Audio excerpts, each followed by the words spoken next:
selamat siang sahabat Pravita dimanapun Anda berada. Jumpa lagi dengan kami di dalam acara Healthy Talk bersama Pramita. Selama 1 jam ke depan, saya Dr. Ayu akan menemani dalam acara Healthy Talk pada siang hari ini, yaitu dengan tema Diet Gagal Terus, Kenali Diri dari Nutrigenetik. Tentunya nanti saya tidak akan sendirian dan saya akan ditemani oleh dokter yang sangat berkompeten di bidangnya. Untuk sahabat Pramita, jangan kemana-mana ya.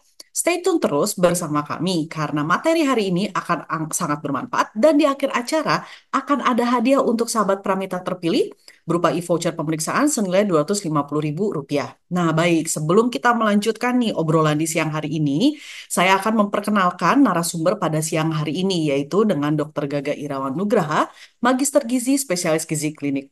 Mari kita sapa dulu narasumber kita siang hari ini. Halo, selamat siang dokter.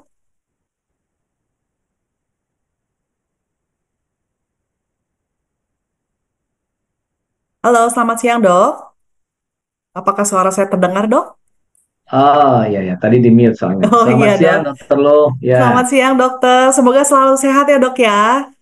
ya. Oke, dan juga untuk sahabat Pramita semoga selalu sehat ya. Nah, sebelum saya memulai Healthy Talk di siang hari ini, saya akan membacakan sedikit CV dari narasumber kita di siang hari ini, Hmm. yaitu dengan Dr. Gaga Irawan Nugraha, Magister Gizi Spesialis Gizi Klinik. Beliau lahir di Kota Bandung dan merupakan staf pengajar di Fakultas Kedokteran Universitas Padjadjaran Bandung. Beliau juga merupakan anggota dari IDI dan Ketua Perhimpunan Dokter Spesialis Gizi Klinik Indonesia cabang Jawa Barat. Beliau juga merupakan Vice President dari Indonesian Society Study of Obesity dan juga Executive Board Asia Oceania Association for the Study of the Obesity. Nah, dok, awal tahun itu kan identik dengan yang namanya resolusi ya dok ya. Nah, resolusi itu kan bentuknya bisa bermacam-macam nih. Dari resolusi untuk hidup lebih sehat, sembuh dari sakit, resolusi untuk mempunyai body goals, dan juga turun dari berat badan. Nah, sebenarnya apa sih dok yang membuat diet yang kita lakukan itu bisa gagal dok sebenarnya?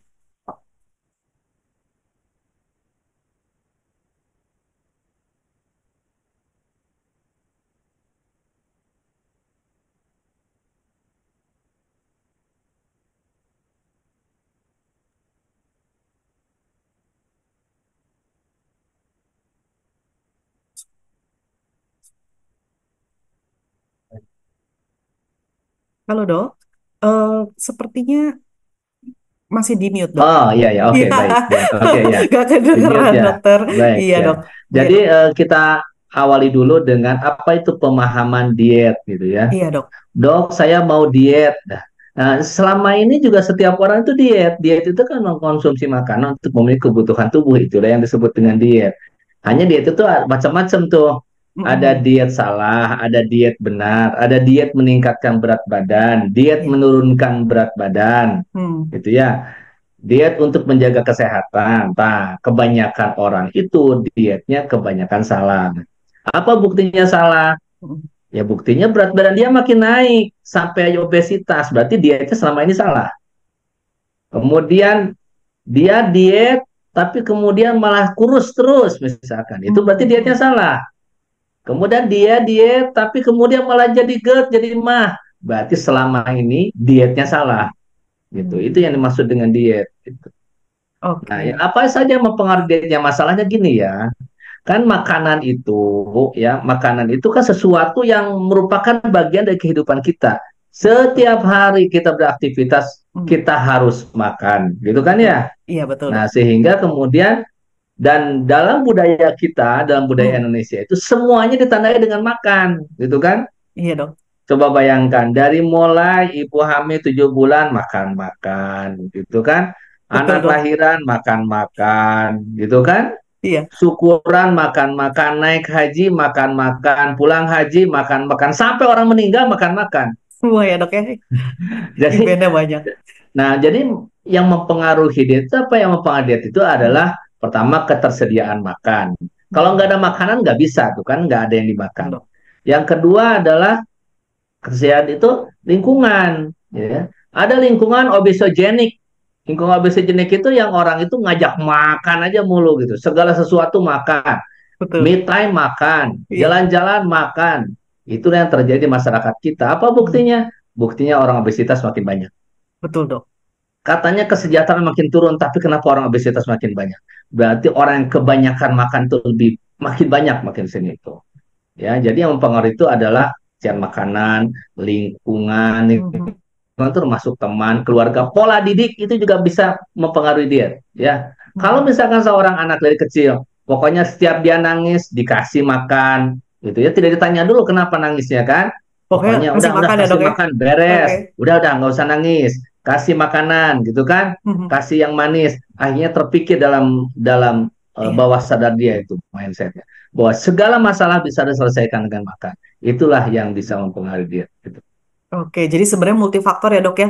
Kenapa sih diet yang Ya, dilakukan oleh sahabat Pramita di rumah bisa gagal nih ya dok ya? Nah dok, dengan era kemajuan teknologi seperti sekarang nih dok, di mana pengobatan kan nanti pasti akan berbasis genetik dan akan booming ya dok mhm. pada beberapa tahun ke depan. Ya, Makanya lahirlah pemeriksaan nutrigenetik. Mungkin bisa ya, dijelaskan dok secara general apa sih dok sebenarnya pemeriksaan ya, nutrigenetik ini dok? ya. Jadi saat ini memang sudah sebenarnya pemeriksaan gen. Jadi saya terangkan dulu ya, sebelum Iya dok. kita apa itu nutrigenomik, Iya. nutrigenetik. Sebelum jauh ke sana, saya terangkan dulu gen itu apa, gitu kan Mhm. ya. Jadi gen itu adalah sesuatu yang ada dalam tubuh kita. Setiap sel kita yang ada inti sel itu mengandung satu materi yang disebut dengan gen, gitu ya. Mhm. Gen ini berasal dari mana? Dari ayah ibu kita. Makanya kan ada keturunan. Saya mah keturunan diabetes. Itu Iya. tadi di mana keturunan diabetes disimpan di dalam gen. Jadi kalau saya ibaratkan gen itu adalah cetakan. Jadi kita itu memiliki cetakan. Cetakan kita loyang lah gitulah cetakan itu Iya. loyang ya. Mhm. Kan di rumah kadang ya kalau yang masih punya masih masak nih ibu-ibu nih masih Iya. punya buat kue ada loyang kotak, ada loyang segitiga, Iya. ada loyang bulat, Mhm. itulah gen kita. Maka kalau misalkan contoh misalkan ya, ternyata 30% misalkan dari diabetes itu dipengaruhi oleh genetik. Artinya apa? Dia punya bakat bawaan, punya loyang diabetes dari sejak lahir gitu ya. Bawaan dari kedua orang tuanya. Itulah yang disebut dengan gen gitu ya. Nah, terus kalau nutrigenomik itu apa gitu ya? Jadi nutrigenomik itu atau nutrigenetik itu sebenarnya adalah gini, ternyata nah ini saya buat perumpamaan biar gampang ya dipahami gitu ya, biar gampang dipahami ya. Kita punya loyang ya, loyang kue.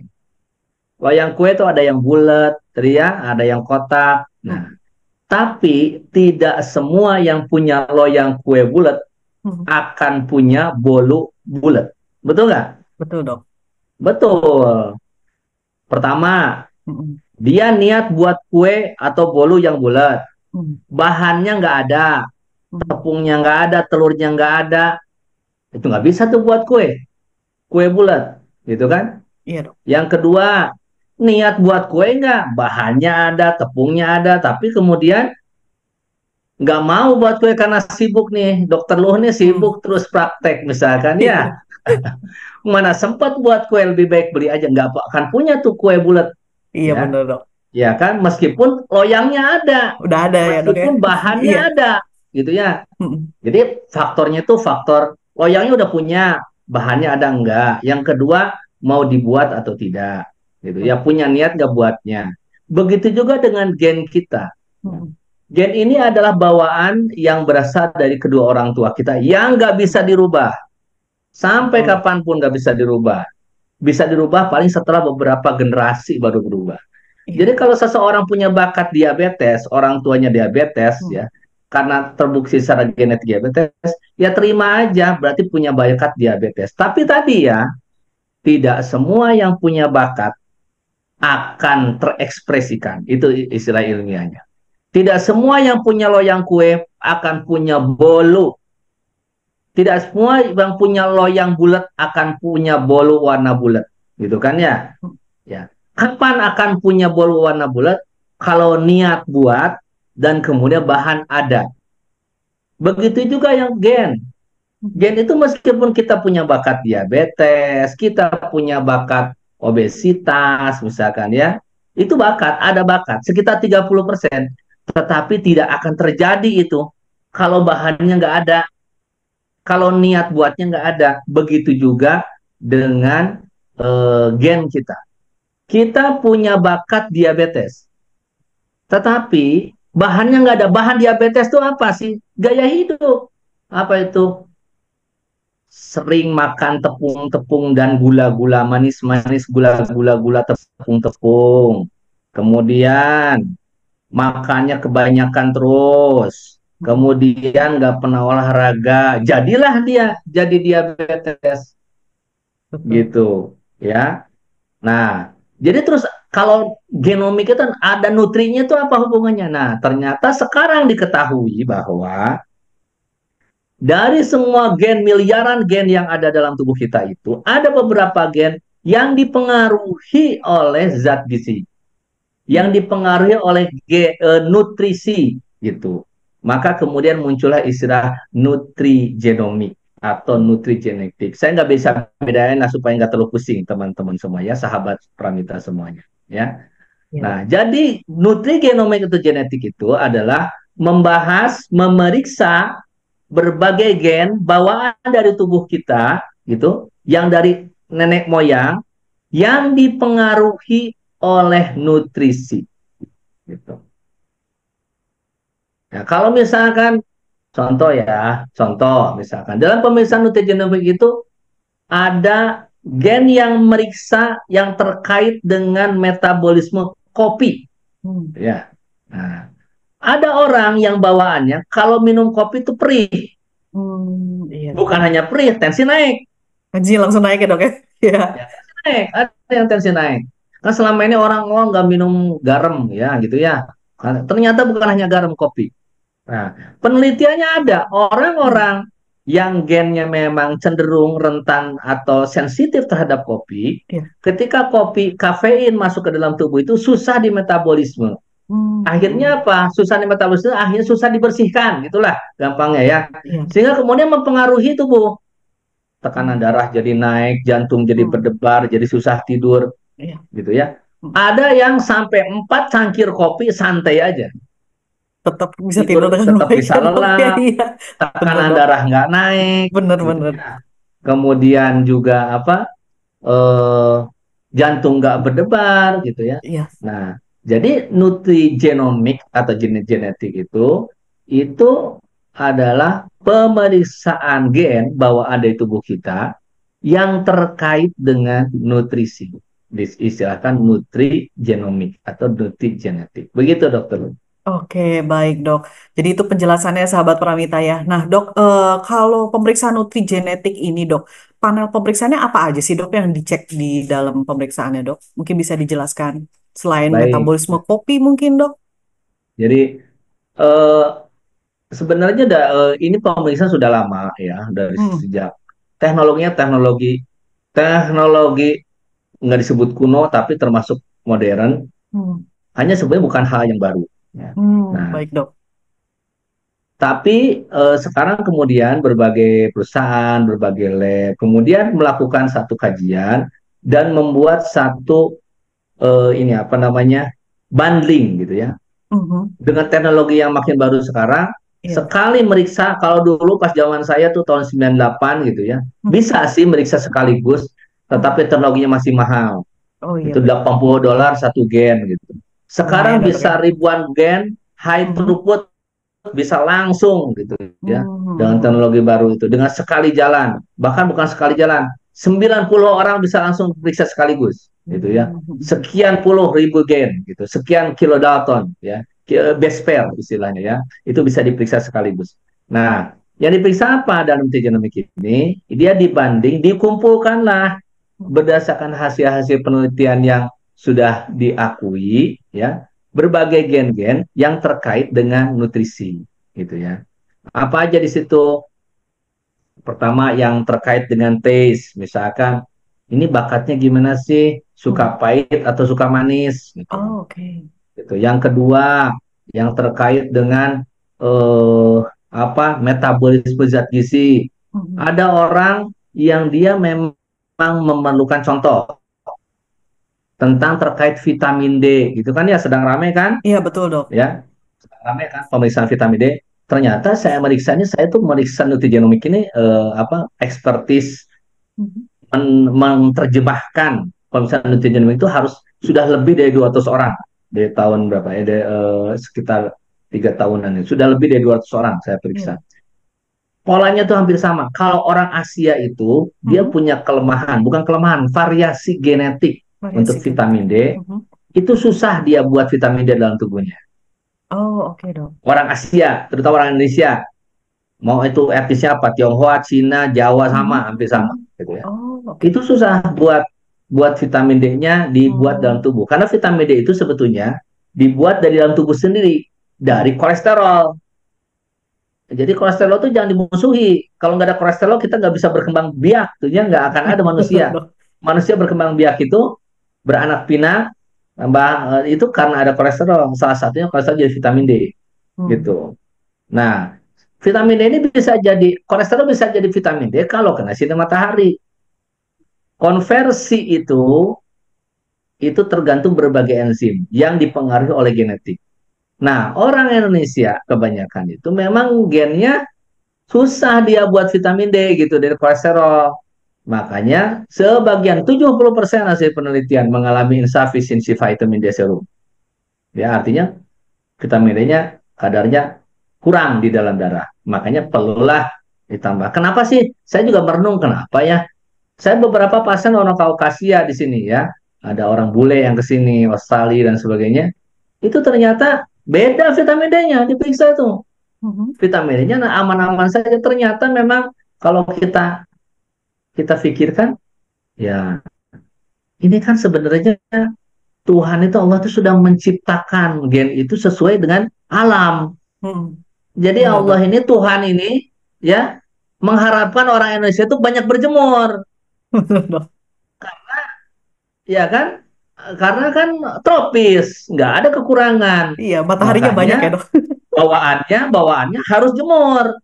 Kalau kurang berjemur, vitamin D-nya kurang. Tapi orang Kaukasia dikit Iya. aja berjemur udah jadi vitamin D, nggak usah banyak tanpa suplementasi gitu. Mhm. Ya, jadi memang bawaan itu dari moyang, terima aja, gitu ya. Contoh, ada yang terkait nutrisi, bagaimana tentang vitamin D, Mhm. pengolahan vitamin, bagaimana konversi dari provitamin A ke vitamin A, Mhm. bagaimana dengan prolin, bagaimana dengan vitamin B dan sebagainya, semua itu juga diperiksa. Apalagi yang Mhm. diperiksa?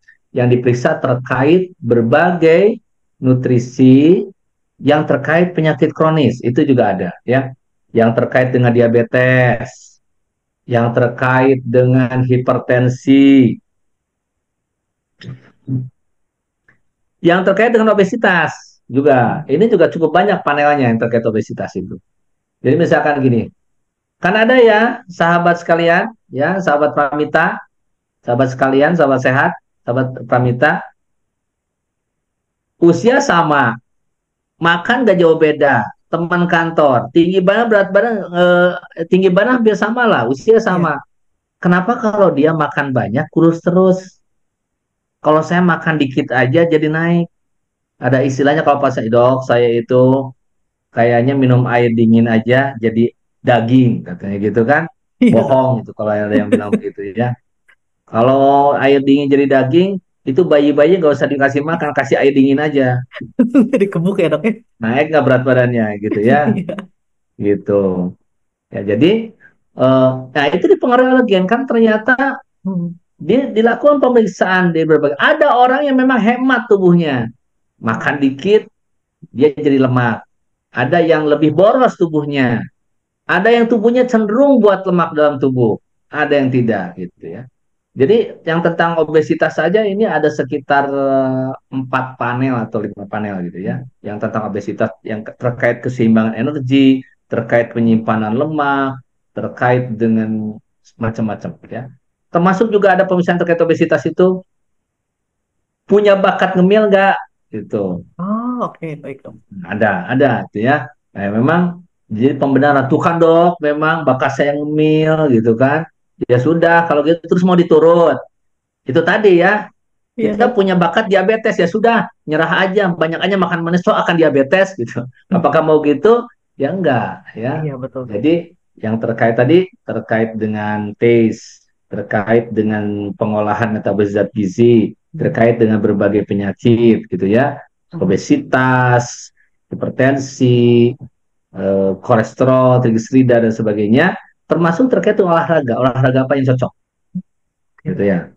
Ya, jadi banyak beberapa bagian yang diperiksa dalam multigenomic ini dijumlahkan sekitar 78 atau 79, 77 Iya gitulah dok. gen yang Hmm. diperiksa. Banyak sekali yang diperiksa dalam multigenomic ini. Tapi apa sih tujuannya pemeriksaan multigenomic ini atau genetik ini? Memeriksa tujuannya adalah mengetahui potensi yang kita miliki sejak lahir. Terus fungsinya apa? Fungsinya untuk bisa melakukan prevensi agar kita menjadi lebih sehat gitu. Ya, termasuk juga tadi zat gizi itu termasuk lemak apa yang pas gitu kan. Hmm. Sekarang dibahas kan banyak kan. Oh, yang paling sehat itu adalah omega 9 Hmm. yaitu olive oil. Itu bisa menurunkan berat badan loh, misalkan ya. Iya dok. Ternyata tidak semua sama gennya. Hmm. Ada yang sensitif terhadap omega 9, ada yang enggak. Beda-beda tiap orang gitu ya. Hmm. Hmm. Jadi tidak usah terlalu ribet dengan berbagai jenis lemak. Nah, itu sangat spesifik akan bisa diperiksa dengan Hmm. nutrigenomik ini. Hmm. Termasuk jenis olahraga yang cocok apa yang disukai Hmm. tubuhnya. Apakah olahraga resistance training pakai beban gitu ya, Hmm. ataukah olahraga yang kardio gitu ya, mana yang lebih pas. Disitulah akan kita lakukan pemeriksaan lewat pemeriksaan nutrigenomik ini.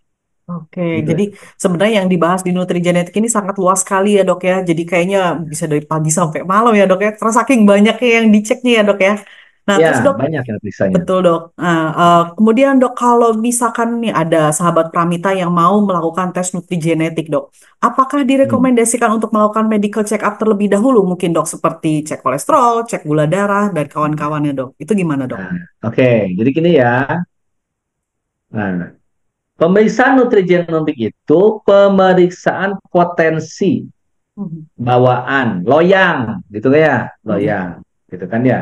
Sedangkan pemeriksaan gula darah, kolesterol, trigliserida, itu pemeriksaan status kesehatan saat ini. Hmm. Itu suatu yang sangat berbeda. Bisa nyambung, bisa enggak, gitu ya. Hmm. Hmm.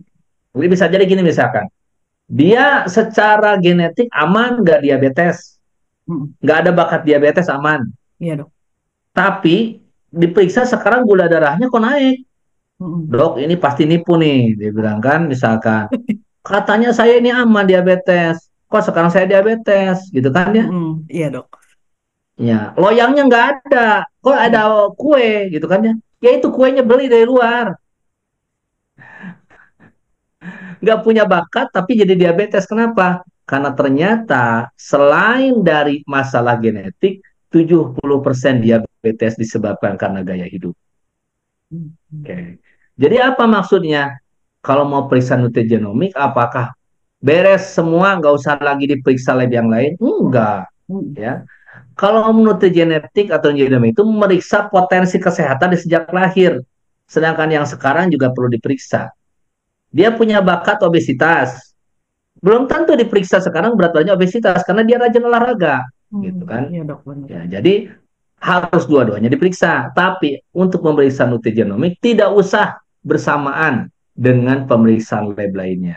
Tapi saya rekomendasikan Hmm. untuk yang usia di atas 40 tahun, Hmm. udahlah dari mulai sekarang, kalau sudah usia 40 tahun, sisihkan dana untuk pemeriksaan lab secara rutin 6 bulan sekali, terutama yang terkait dengan penyakit kronis, kolesterol, trigliserida, gula darah, Hmm. ya, Oke. HbA1c, ya, asam urat, itu harus diperiksa untuk mencegah terjadinya penyakit kronis. Gitu ya.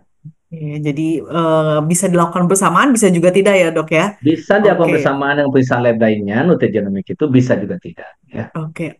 Kemudian dok, kalau tes nutrigenetik ini bisa dilakukan dari usia anak-anak berarti dok? Apa Dari sejak bagaimana? lahir, dari Dari sejak sejak lahir lahir. ya dok ya?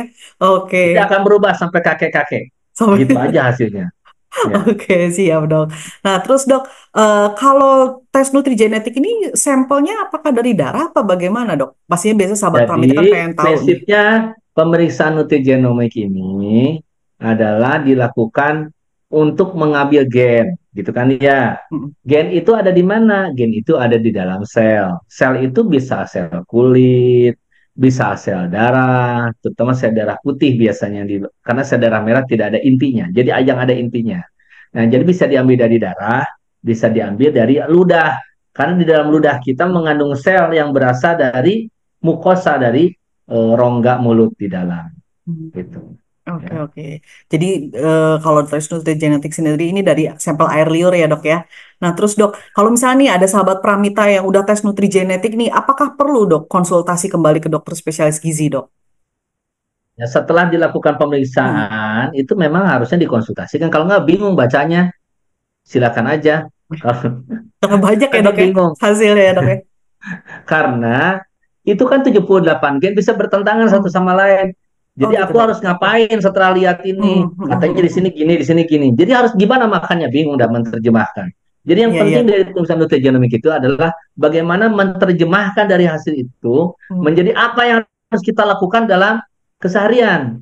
Disitulah fungsinya kemudian perlu dilakukan konsultasi dengan dokter spesialis gizi klinik untuk menerjemahkan itu untuk keseharian kita agar kita lebih sehat. Ya, Oke, jadi intinya biar nggak bingung ya dok ya kan kadang-kadang bahasa medis sama bahasa awam tuh kan agak jauh ya dok ya gitu ya. Oke makanya jadi ya kan yang saya sampaikan ini saya sudah betul. coba dengan pengalaman saya untuk bisa Betul. dipahami gitu kan pakai Oke. istilah loyang lah dan sebagainya. Betul dok. Nah dok, kalau dengan tes nutrigenetik ini dok, apakah akan memperbesar peluang keberhasilan pasien dok dalam menurunkan berat badan dok? Untuk orang-orang yang Hmm. memiliki apa namanya eh, riwayat obesitas gitu ya misalkan ya atau juga mungkin kolesterol tinggi, trigliserida tinggi, itu akan lebih presisi dalam pengaturan diet Hmm. ya, Hmm. lebih presisi dalam pengaturan diet ya. Jadi ini di belakang saya sebetulnya ada ini nih ya, apa namanya? Slide bisa apa?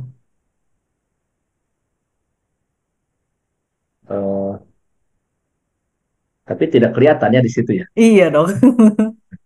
Menurut saya. Ya, jadi ada beberapa yang justru lebih sukses setelah Hmm. dilakukan pemeriksaan nutrigenomik karena kita lebih detail. Intinya kita akan bisa mengetahui lebih presisi Hmm. makanan apa yang kita konsumsi dan makanan apa yang cocok dan tidak cocok untuk keseharian kita. Ya, sehingga untuk siapa ya baik untuk orang yang ingin naik berat badan, turun berat badan, ingin lebih sehat, terhindar dari diabetes, terhindar dari stroke jantung koroner dari sisi makanan seperti apa, maka akan bisa diketahui lebih detail, lebih presisi tentang bagaimana pola makan dan pola aktivitas fisik atau olahraganya. Oke, Gitu ya. iya bener dok. Jadi istilahnya bisa lebih berhasil ya dok ya kalau misalnya ada pasien dengan obesitas grade 2 mau menurunkan berat badan dengan bantuan tes Hmm, nutrigenetik ini ya, keberhasilannya akan jauh lebih besar dibandingkan dengan kita tidak tes nutrigenetik. Baik dok, betul, gak kerasa ya dok ya udah 30 menit nih kita berdiskusi mengenai betul. pemeriksaan Ya, nutrigenetik. Nah dok, untuk hmm, sahabat Pramita ingin melakukan pemeriksaan nutrigenetik bisa menghubungi Sapa Pramita karena kebetulan di bulan Januari ini sedang ada promo paket seru untuk khusus pemeriksaan nutrigenetik. Mengingatkan kembali untuk sahabat Pramita, stay tune terus hingga akhir acara ya, karena selain materinya sangat bermanfaat, ada hadiah juga nih bagi sahabat Pramita yang terpilih akan mendapatkan berupa voucher pemeriksaan senilai 250.000 untuk tiga sahabat Pramita terpilih. Nah, sahabat Pramita, sebelum kita lanjut nih ke sesi tanya jawab, berikut ada video informasi ya. sedikit terkait pemeriksaan nutrigenetik. Langsung saja sahabat Pramita, ini cuplikannya.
Baik sahabat Pramita, tadi kan sudah diputar video informasi mengenai nutrigenetik. Jika sahabat Pramita ingin tahu lebih lanjut, bisa menghubungi di Sapa Pramita di 0888 0305 7700. Baik dok, kita akan lanjut ke sesi tanya jawab. Nah, untuk sahabat Pramita yang ingin punya pertanyaan nih, pengen nanya langsung sama dokter Gaga, boleh langsung ketik saja di kolom komentar ya. Dok, kita mulai ya dok ya pertanyaannya dok. Ini udah ada yang nanya nih dok dari sahabat Pramita. Dari account Baik. Happy Mom underscore 7919.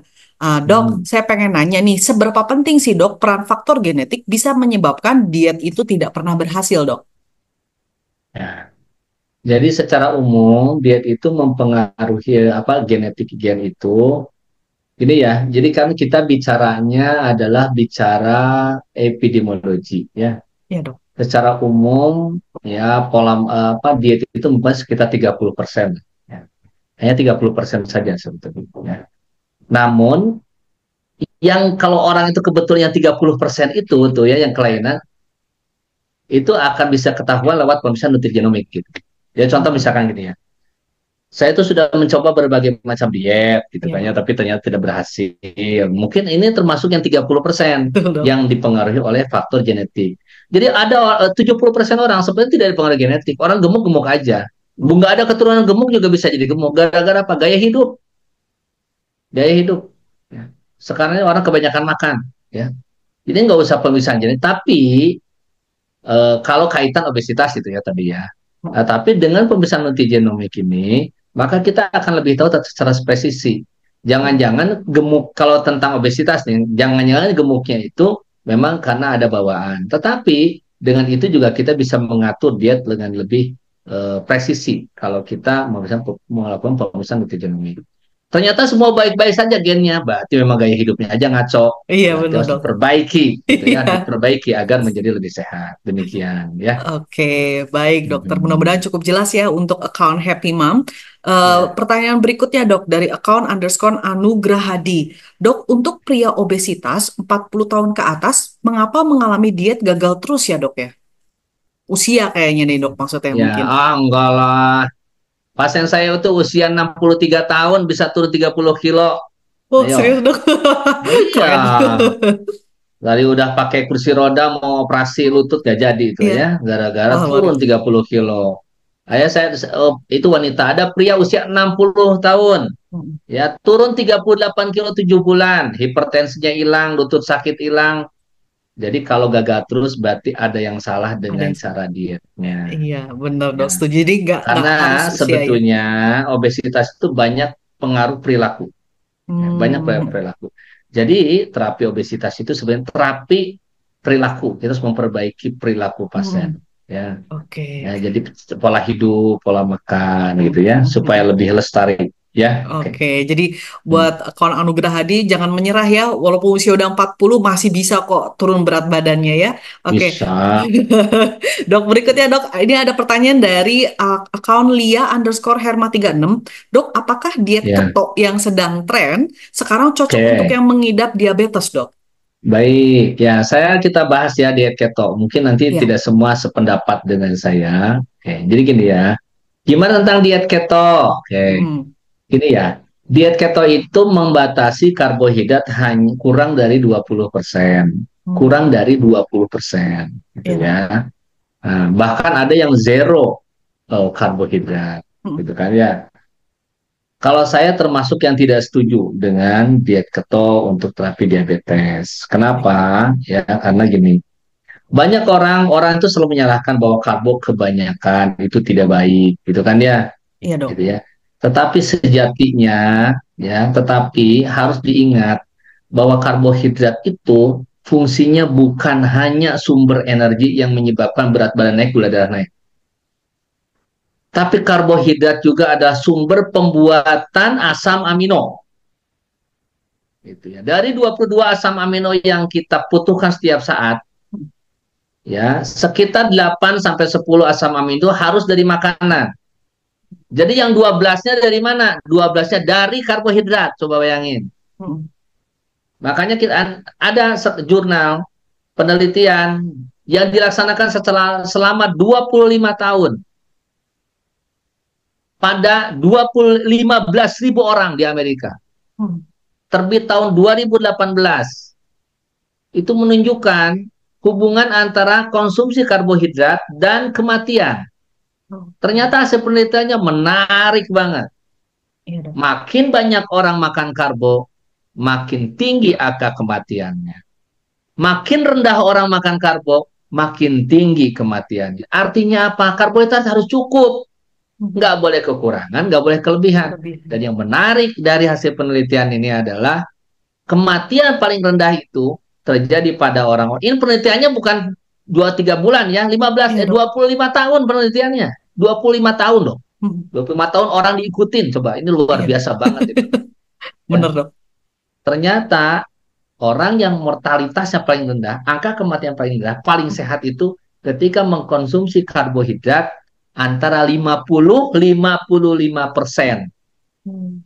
Jadi grafiknya itu kayak gitu. Hmm. Hmm. Makin tinggi, makin rendah karbohidrat, makin tinggi mati. Makin Hmm. rendah 55% paling rendah kematiannya. Iya. Makin tinggi lagi karbohidrat, makin tinggi lagi kematiannya. Hmm. Hmm. Hmm. Jadi memang harus cukup segala sesuatu itu. Tidak ada zat gizi yang jahat. Ya, karbohidrat jahat harus dihindari, kalau bisa nol saja, nggak ada. Iya dok. Ya, kita aja yang ngaco makannya. Ya. Jadi yang pertama itu jumlah karbo. Yang kedua yang harus diperhatikan adalah jenis karbohidratnya. Ini yang Hmm. masalah.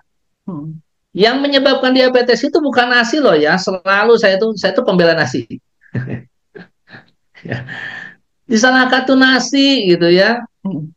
Padahal yang menyebabkan diabetes itu adalah karbohidrat, high refined carbohydrate, Hmm. yaitu adalah sumber karbohidrat terolah, yaitu maksudnya tepung, mau Tepung. tepung terigu, termasuk tepung gandum tuh ya, Hmm. tepung beras, tepung kanji, atau tepung aci dari tepung singkong, itu semua mudah meningkatkan gula darah, mudah menjadi obesitas. Ya.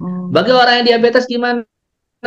Kurangi. Yang pertama itu yang penting adalah mengatur makan agar tetap gizi seimbang. Karbohidratnya tidak boleh lebih dari 50%, tetapi jenis karbohidratnya nggak boleh lagi ada yang tepung-tepung. Semua harus ada bentuk naturalnya.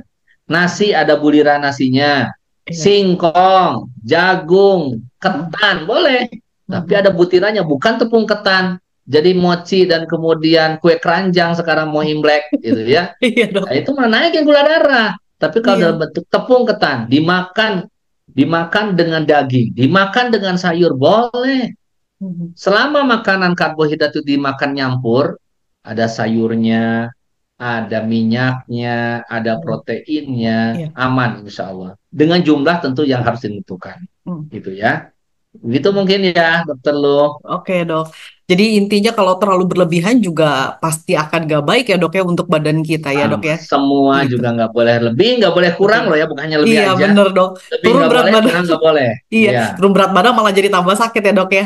Oke, baik iya. mudah-mudahan cukup jelas ya akun Lia underscore Herma 36. Oke dok, ini ada pertanyaan selanjutnya dok dari akun I Hendarto. Bagaimana dok cara menjaga diet biar tetap stabil? Nah, pertanyaannya adalah bagaimana menjaga agar cara diet tetap stabil. Yang pertama, niat harus kuat, gitu. Yang kedua, Betul. yang kedua, minta dukungan dari orang terdekat, ya, rumah, saudara, gitu ya. Kebanyakan ya kegagalan itu dari orang terdekat. Istrinya ingin diet turun berat badan, suaminya tiap malam mengajak makan terus, bubar lah, gitu ya. Anaknya Betul. obesitas, berobat ke saya untuk Mhm. bisa menurunkan berat badan. Ibunya tiap hari goda terus, kasihan sama anaknya, gagal. Jadi nomor satu niatnya kuat, yang kedua juga harus lingkungan terdekat, dan yang ketiga kalau bisa ada peer groups. Jadi ada Hmm. orang terdekat yang sama-sama diet. Jadi kalau bisa satu rumah itu diet aja semua, apalagi gede-gede semua badannya. Iya Ya, kecuali kalau betul. masih ada anak yang sedang tumbuh, yang kurus, Hmm. itu istimewakan dia sendiri, yang lain harus singkirkan tuh di rumah tuh. Segala macam tempat-tempat kue, singkirkan semua. Gula, hentikan gitu ya. Singkirkan di rumah itu gula semua, simpan aja. Gula hanya sebagai bumbu. dimasakkan di dapur, hanya di flash kecil aja, toples kecil aja ya, Mm-mm. untuk gula gitu ya. Tapi kue-kue udah singkirkan gitu ya. Oke. Oke. Baik dok, jadi intinya faktor lingkungan itu penting banget ya dok ya. Kalau nggak satu mendukung ya pasti nggak akan berhasil ya dok untuk pasien itu turun berat Betul, faktor badannya. lingkungan berpengaruh sekali Betul, ya. baik dok. Mudah-mudahan cukup jelas ya untuk akun Hendarto. Kemudian ini ada pertanyaan lagi dok dari akun lia_herma 36. Seperti apa data hasil yang keluar dari hasil tes nutrigenetik dok? Ya, data yang hasil keluar dari nutrigenomik itu, yang pertama dia akan menerangkan dulu gennya. Gennya itu yang diperiksa apa? Contoh, Hmm. tentang pemeriksaan tentang kopi misalkan ya, yang Iya dok. kaitan dengan kopi dan hipertensi. Gennya apa? Kemudian hasilnya yang sebagian besar orang itu hasilnya apa? Anda gimana? Hmm. Kemudian kalau positif gimana, negatif gimana? Kemudian hasil rekomendasinya. Hmm. Rekomendasinya Hmm. kopi tidak boleh lebih dari 4 gelas misalkan begitu. Oh, oke dok. Ya, seperti itu. Kalau ada makanan berarti makanan apa? Misalkan dia kekurangan, punya bakat pemeriksaan hasil vitamin A-nya kurang, maka keluar Hmm. rekomendasi apa saja jenis makanannya gitu ya yang mengandung vitamin A gitu. Seperti itu. Jadi dan nanti ada summary. Summary itu di depan biasanya disimpan ya, hasil pemeriksaan Hmm. genetik itu di depannya ini mana yang perlu diwaspadai, dikasih warna lain. Perlu waspadai apa saja yang memang memerlukan perhatian khusus gitu. Oke, jadi nanti banyak ya dok ya hasilnya mungkin bisa dijadiin satu buku ya dok ya dari hasil tes. Ada buku Ya, segini tebal ya bukunya. tebel ya.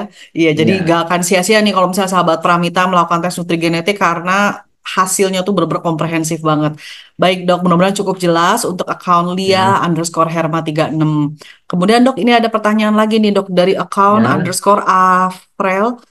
Dok, tutorial kurus tapi gak ada waktu buat olahraga dok. Gimana nih dok? Tutorial kurus ini ada yang bertanya gimana tutorial ingin kurus gitu? Tapi gak ada waktu buat olahraga katanya tuh dok. Ya, ya. Jadi gini, ternyata sebagai besar dari pasien obesitas itu ciri ya, pola umum orang obesitas ya. Yang pertama tidak pernah makan teratur biasanya. Hmm. Melewatkan makan pagi. Oh. Makan pagi itu penting ya. Skip breakfast itu berkaitan dengan obesitas, berkaitan dengan diabetes gitu ya. Hmm. Dan nggak pernah dan makan nggak teratur. Yang kedua, sering menyalahkan dan menjauhi nasi. Nasi dijauhkan, berat badan makin naik gitu ya. Hmm.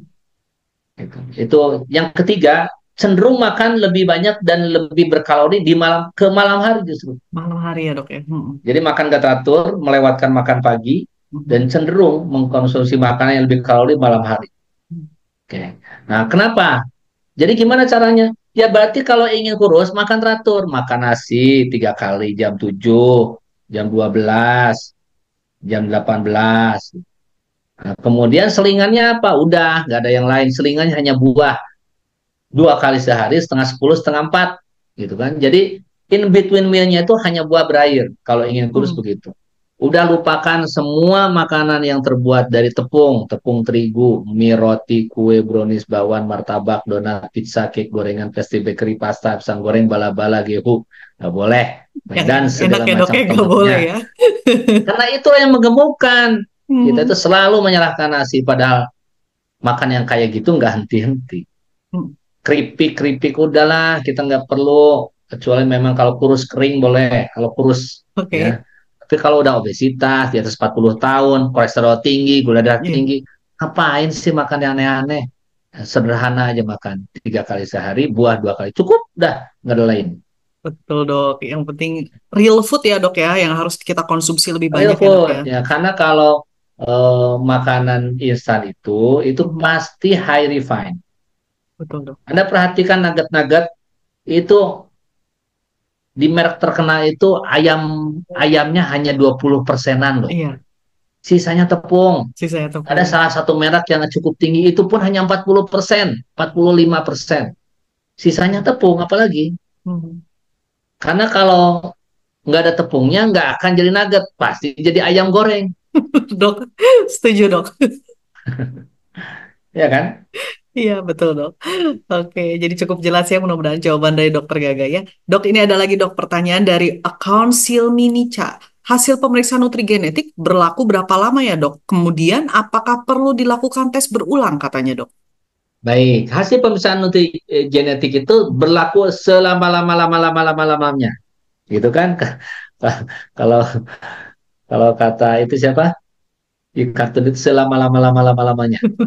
Jadi setiap sekali, jadi ini merupakan mungkin memang pemeriksaannya eh, lebih mahal dibanding pemeriksaan Iya, biasa. Tapi hmm, sebetulnya ini investasi jangka panjang. Toh kita hanya meriksa sekali. betul dok. Ya. Kalaupun ada perubahan, yang berubah bukan hasilnya, tetapi update dari interpretasinya. Karena bisa ada Hmm, riset baru. Tapi bahwa hmm, gen kita gitu, itu nggak akan berubah sampai kapanpun. nggak akan berubah ya dok ya? Nggak Oke. berubah. Hmm. Oke, mudah-mudahan cukup jelas ya untuk akun Silmini Jaya. Dok, ini ada lagi dok yang bertanya dari akun Pupi Mumu. Dokter, adakah batasan usia pemeriksaan nutrigenetik? Lalu, apakah faktor yang menyebabkan tes nutrigenetik ini mungkin tidak mungkin dilakukan pada usia terlalu muda, misalkan memiliki kondisi kesehatan tertentu, dok? Bebas, usia berapapun bisa diambil dari yang sederhana dari air ludah aja, ya boleh kapanpun bisa, nggak ada batasan, Nggak ada batasan. nggak ada Walaupun yang misalkan, dipengaruhi. Kalau sekarang sedang diabetes, nggak, hmm, sama aja bisa. jadi walaupun misalnya lagi demam, pasiennya juga boleh gitu ya, dok ya? Mau Gitu. demam, mau Hmm. enggak, mau sedang terbaring di rumah sakit, bayi baru lahir, kakek-kakek mau sudah di ICU, bisa diperiksa, sama aja. Baik, Dan oh, sangat sederhana, hanya dari air liur aja. oke, baik dok. Nah, oke, mudah-mudahan cukup jelas ya akun Pupi Mumu. Kemudian ini ada pertanyaan lagi dok dari akun Ana Titisari 123. Dok, apakah dengan pemeriksaan nutrigenetik bisa untuk membantu terapi penderita penyakit tertentu terkait jenis makanan dan obat-obatannya dok? Nutrigenik ini terkait dengan jenis makanan ya, bukan jenis Hmm. obat. Kalau jenis obat namanya bukan nutrigenetik, tapi farmakogenetik. Hmm. Hmm. Gitu. Jadi ini adalah nutrigenetik, ini pemeriksaan terkait dengan jenis makanan yang cocok, yang sesuai dengan bawaan, ya, yang kita miliki, gitu ya. Oke, baik dok.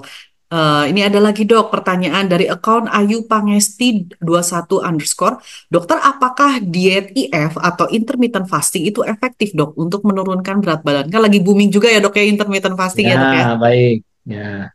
Nanti ikuti juga ya webinar tentang apa IF ya hari Minggu Hmm, ya bersama Pramita juga ya. Silahkan nanti ikuti silahkan daftar ya. Nanti saya kasihlah bocor aja sekarang sedikit ya. Jadi iya gini, dok. IF itu adalah cara diet yang mengatur waktu makan. Dia tidak mengatur apa yang harus dimakan. Hmm, Dia mengatur waktu makan. Paham kan ya? iya dok. Makin sedikit, makin pendek waktu makannya, Mhm, makin sedikit kesempatan untuk mengkonsumsi makanan. mhm. Itu. Sehingga kalau sedikit waktu untuk mengkonsumsi makanan, yang dimakan kan makin sedikit. Karena Betul dok. kesempatannya makin sedikit. Maka kemudian total asupan kalorinya, total hariannya makin rendah. Hmm, Maka kemudian ya berat badan pasti turun dong. betul dok. Ya, Hmm, pasti turun. Ya. Nah, tapi yang harus di-improve dari intermittent fasting ini adalah jenis makanan apa yang harus dimakan. betul. Jangan sampai kan intermittent fasting jadi malnutrisi energi protein misalkan. Nggak boleh Mhm, kekurangan protein, nggak mhm. boleh kekurangan vitamin, nggak boleh kekurangan mineral gitu. Ya. Kalau mau menurunkan berat badan, oke ya, menurunkan berat badan. Tapi yang kedua dari sisi waktu, gitu ya, waktunya jangan sampai melewatkan makan pagi. Itu hasil seminar terbaru saya tuh dari Mhm, profesor dari Jepang yang disebut dengan chronobiology. Ternyata memang kita tuh harus makan pagi, mhm, gitu ya, karena akan merusak ritme tubuh kita. Tubuh kita tuh mhm, punya waktu, punya jam, kapan dia aktif, kapan nggak aktif. mhm. Dan saya sangat tidak menganjurkan untuk anak yang intermittent fasting, apalagi kemudian pagi hari nggak makan, makan jam Iya, 12. iya dok. Ya karena apa? Karena Bayangkan, malam hari dia makan terakhir jam 9 jam 10 gitu ya. Karena intermittent fasting nih ceritanya. Atau jam 12. Dia jadilah makan hanya 8 jam gitu ya. Dia nggak makan pagi. Artinya apa? Akan terjadi katabolisme jaringan tubuhnya. Sehingga kemudian akan mengganggu pertumbuhannya dalam jangka panjang. Gitu ya. Itu tentang intermittent fasting. Lebih lengkap, silakan ikuti hari Minggu ya. Siap dok. Oke dok, ini banyak sekali ya dok pertanyaan yang masuk, namun karena keterbatasan waktu, mohon maaf untuk sahabat Pramita yang belum terjawab nih pertanyaannya. Nah baik, kita udah sampai nih di sesi terakhir, di mana kami akan mengumumkan tiga sahabat Pramita terpilih untuk mendapatkan hadiah e-voucher pemeriksaan setelah video informasi berikut ini. Pramita, hello. Pramita, hello. Ada yang seru, ada yang baru. Promo seru, tahun baru. Promo check up di Pramita. Diskon sampai 35%. Cek Instagram, yes I did. Bisa dipesan di Pramita Mobile. Banyak pilihan paket seru buat kamu di tahun baru. Fasilitas bintang 5, resolusi 2025. Yuk gas, yuk gas, yuk gas. Tunggu, ajak keluarga. Boleh juga. Yuk gas, yuk gas, yuk gas. Yes, langsung datang ke Pramita. Ada lagi Nutrigenetik, harga spesial. Oh wow, cakep. Thank you. Bukan kamu. Namanya Hidup siapa ya, sehat Bapak? di tahun baru. Ayo, let's go ke Pramita. Kapan? Sekarang juga. Baik, sahabat Pramita, saya ingin mengingatkan kembali bahwa di bulan Januari ini ada promo sehat di tahun baru yang bisa dimanfaatkan oleh sahabat Pramita, berupa paket-paket medical check-up yang menarik, dan untuk pemeriksaan nutrigenetik sendiri ada harga khusus. Nah, program ini dimulai dari tanggal 2 sampai 31 Januari 2025. Yuk dimanfaatkan. Nah, baik, kembali lagi sahabat Pramita nih dengan sesi yang ditunggu-tunggu.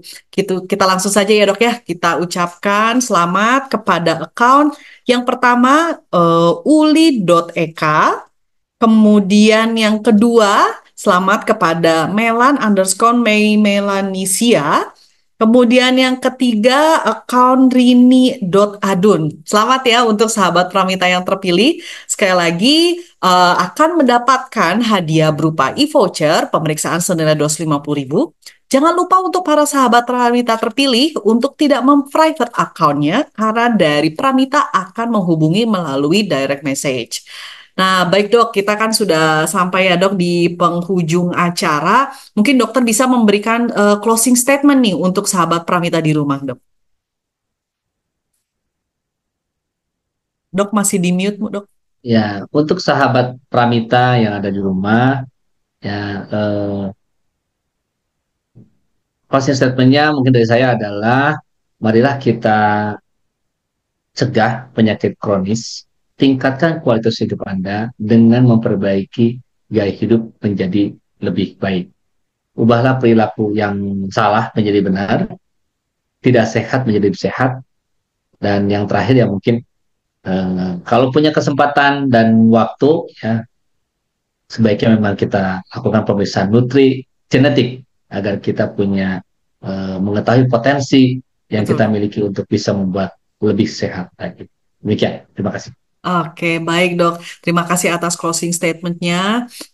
Saya juga akan mengucapkan terima kasih banyak atas waktunya ya dok, sudah ngobrol-ngobrol dengan kita di siang hari ini. Sekali lagi terima kasih ya dok ya. Saya juga ingin mengucapkan terima kasih kepada sahabat Pramita yang sudah bergabung di siang hari ini.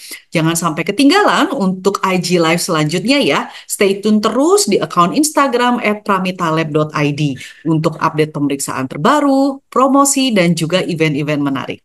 Semoga sahabat Pramita sehat selalu. Jangan lupa 3M, yaitu mencuci tangan, memakai masker, dan menjaga jarak.